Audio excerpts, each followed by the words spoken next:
ነብዩ አለይሂ ሰላቱ ወሰለም የቁረይሽ ዘር ናቸው። በጣም የሚወዷት ልጃቸው ፋጢማ ናት።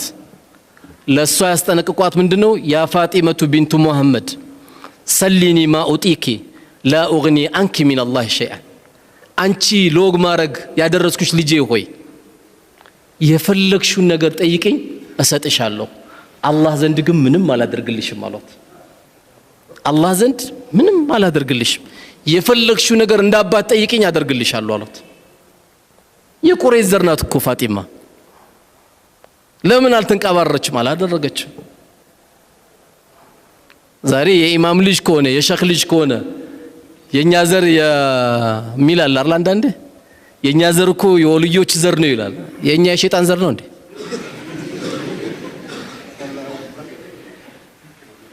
ማንም የሸይጣን ዘር የለም። እዚህ ሁሉ የተሰባሰበው የወልይ ዘር ነው። መስጊድ አይደል እንደገባ ነው። ወልይ ሲባል የሆነ ካባ የለበሱ ዱላ ያዙ ሰውዬ እንዳይመስሏቸው። የሰገደ የሰው ሐቅ ያልበላ ነው ወልይ። ያለቀ ይሄ ሁሉ ወልይ ነው። የአላህ ወልይ ስለሆነ እዚህ ቤት የገባው።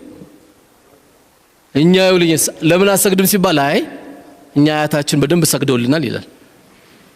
አጃይብ።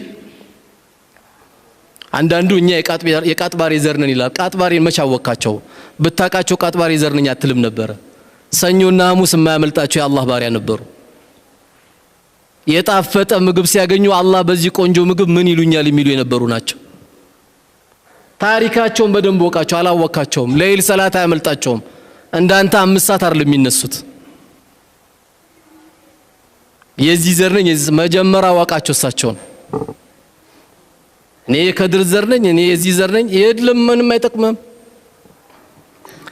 ላንተም ለኔም የሚጠቅመን አላህ እንደው ትንሽ ሰበብ አድርጎ የሚቀበለን ስራ ሰርተን መሄድ ብቻ ነው እንጂ የዚህ ዘር ነኝ የዛ ዘር ነኝ የለም። አብዱል ቃድር ጀላሊን ታሪኩን ብታይ የአላህ ባሪያ፣ ከድርን ብታይ ሱረቱል ዩሱፍ ላይ ሱረቱል ካፍ ላይ ታሪካቸው የተቀመጠ የአላህ ትልቅ ባሪያ።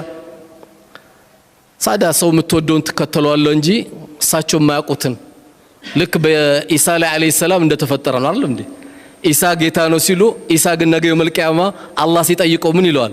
አንተ ቁልተ ሊናስ ተኺዙኒ ወኡሚሂ ኢላሂ፣ እኔና እናቴን ከአላህ ውጪ ጌታ አድርጋችሁ ያዙ ብለ እናትን ከአላህ ውጪ ጌታ አድርጉ ብለ ያዙ ብለ ተናግረሃል ሲለው ለኢሳ ወይም ለኢየሱስ አላህ ሰላሙን ያወርድበትና ምንድነው የሚለው? ቃለ ሱብሃነክ። አየው ጌታዬ ጥራት ይገባ፣ ጌታዬ ጥራት ይገባ። ቶሎ መልስ ውስጥ እኮ አልገባም። ጥራት ይገባ። ኢን ኩንቱ ቁልቱ ፈቀድ አሊምተ ብዬ ከሆነ አንተ ታውቃለህ። ተዕለሙ ማ ፊ ነፍሲ ወላ አዕለሙ ማ ፊ ነፍሲክ። አንተ ውስጥ ያለውን ያላቀም እኔ ውስጥ ያለው ግን አንተ ታውቃለህ። ባይሆን እኔ ያልኩት አላህን ተገዙ መልእክተኛውን ተከተሉ ከማለት ውጪ ሌላ አላልኩም ይላል።